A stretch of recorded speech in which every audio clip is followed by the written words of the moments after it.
Hey, what's up, everyone? I went to my local coin shop along with another coin shop, which is technically a local coin shop, but it's actually in a larger antiques mall. And I usually don't go there too much, but found some interesting things. Amongst them were some special mint sets from 1966 and 1967. So thought I'd take a shot and pick some of them up. So most of you are probably familiar with proof sets. Okay, so the U.S. Made, surprisingly a lot of proof coins, not in sheer number, but in series in the 19th century, early 20th century, stopped for a little while, started again in the 30s and 40s, then the 50s, and then it kind of stopped in 1963. So in 64, there were no proof sets. 65 through 67, there were no proof sets, but there was something made called a special mint set. So the special mint set was kind of an oddity. It was basically one of each coin, just like a proof set would be, or a mint set. And the planchets had some additional preparation, but not to the degree that a proof would have. Like, it didn't really have that brilliant look of a proof, but basically it just didn't kind of have that wow factor. But they kind of had like a satiny finish. So what they did was they made these sets maybe about 2 million per year. I know that in 66 they made like 2.2 million, 67 they made about 1.8 million. Not sure about 65. And an interesting thing is that I read that there was actually like a couple of dozen sets made in 1964, but they weren't actually distributed or anything. Like, they made them and they kind of was like a hush-hush kind of thing that was discovered in the 90s, but I've never actually seen one for sale or anything. So basically the special mint sets were like 65 to 67. Now, the thing with these sets is that the coins look pretty cool. In my opinion, not as cool as a proof coin would look because they don't have that extra preparation.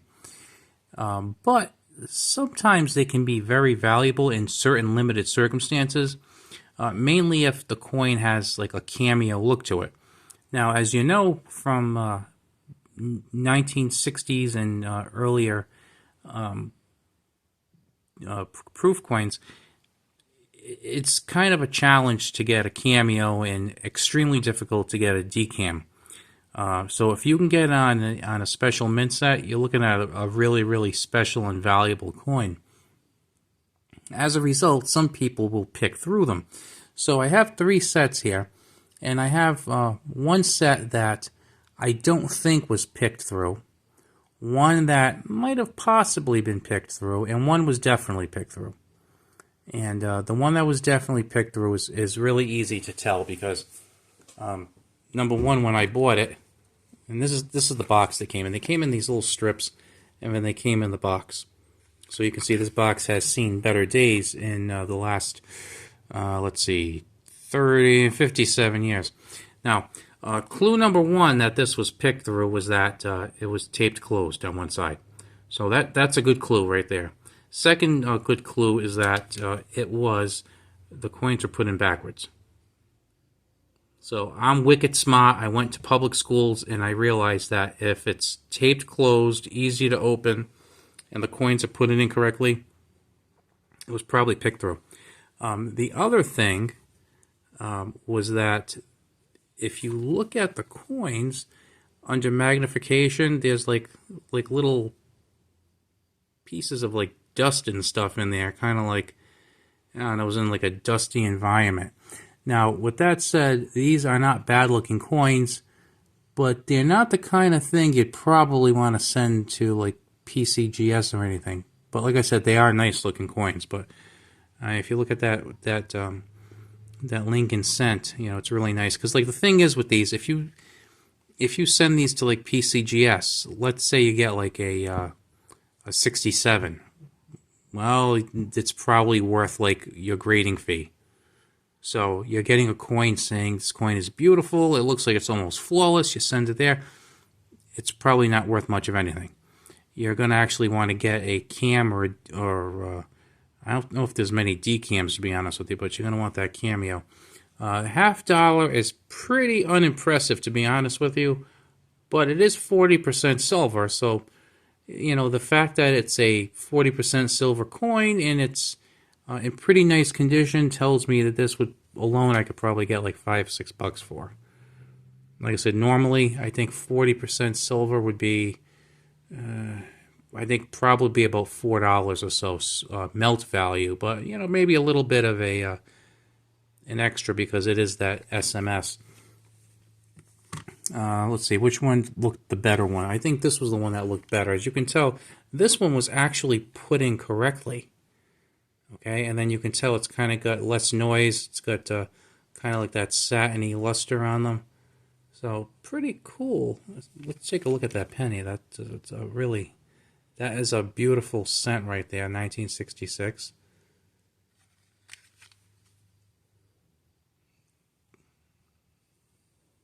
Is that a piece of tape there? Maybe this one got taped too, and I was thinking this was the better one. Well, at any rate, at least this one looks far better. I'll have to look at this a little better under magnification, but like I said, I bought these from two different sellers. I'm noticing that in all three of these, the $50 is like the roughest looking one of the bunch. Maybe it's just my imagination.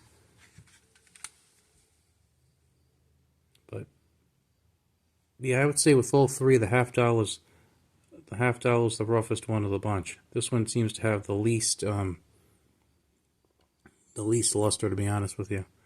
Like I said, I think we have people who are trying to picking through them, looking for cameos, and then basically maybe buying 10 or 15 sets, taking out the best coins that they think they'll be able to get good grades on with NGC or PCGS, and then they're getting the best of the rest and kind of making these sets up again.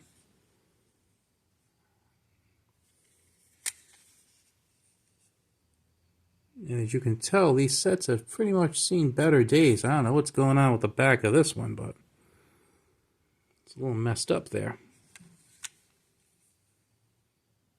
To be honest with you, with the condition of the boxes and some of these cases, I'm just tempted to remove them from the cases, especially this one, because I mean this is pretty obvious. Those may have been taken out. This is pretty obvious. This one was in fact taken out, and like I said, these 5 coins, originally this case contained 5 coins from the U.S. Mint that were put in on the same day.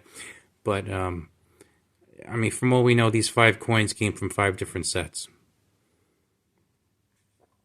I think I'd probably rather just piece this out, to be honest with you. Because I think someone would probably appreciate these as single coins just as much. And I got to tell you, that quarter's looking really nice. Another interesting thing about these is that all these special mint set coins were minted in San Francisco, but yet they don't have mint marks. And it's kind of funny. It's almost like the U.S. Mint kind of had like a war on collectors in the mid-'60s, because they said that they were hoarding coins and whatnot. So for a little while, they took mint marks off the coins, and they got rid of the proof sets for a little while. And honestly, it's really crummy that they basically almost kind of saw the people who appreciate their products the most as almost like an enemy of their job. It's really interesting. But anyway, I just wanted to show you these coins. Like I said, they're nice coins. They look pretty good. Do I like them better than proof sets? No, I tend to like the proofs better. It's really nice to look at, like a really nicely well preserved proof coin from the 60s or the 50s. So I really like those, especially the silver ones. I have some really nice Washington quarters from the 50s and 60s that are proofs, and they're beautiful coins. They're really nice. These they're kind of nice. I mean, they're nice coins. They I'm just going to say they're better than regular circulation strikes, but I got to tell you, I have some circulation strikes that are, I would say as good as some of these. Like I'm looking at this quarter right here, and it's a very nice quarter. I mean, if you look at that, I mean, it's got really nice luster and stuff. It's very nice, but I wouldn't look at it and say this is a far more, to me, and again, my own view, that this is a far more beautiful, a far more interesting coin than a regular circulation strike from 1966. I mean, I don't know. It's kind of like just a very different thing, but not as good as the proofs, in my opinion. Kind of strange. But you know me, sometimes I ramble sometimes. Anyway, just wanted to share this with you. These aren't real expensive, especially if you shop around. Some people try to get like kind of ridiculous amounts of money for these. But like I said, if you do buy them, just be careful because people do open them. And as you can tell here, one was definitely open, one was probably open, and one could have maybe been open. So take them with a grain of salt when you buy them, because you might have had coins that were picked over and resealed. One way I've heard is to look on the edges to see if there was any glue or anything put there. I have to be honest with you. It looks like it's if you got somebody who's adept at doing this, you probably wouldn't even notice. So just make the assumption that they are in fact opened. Because especially I'm looking at some of these $half and they're just not having the same. I really think people targeted the $half because the $half just aren't looking like the other coins. I'm thinking maybe that was the target because it's the largest coin, so a lot of times the larger coins are more popular. The fact especially that I had 40% silver. And I have some graded SMS coins that are like 66s. And you would figure that a coin that had been encapsulated almost 50 years ago would, I don't know, look better than what it looks. But who knows. Anyway, guys, I will talk to you later. Have a good one. And please check back for new videos.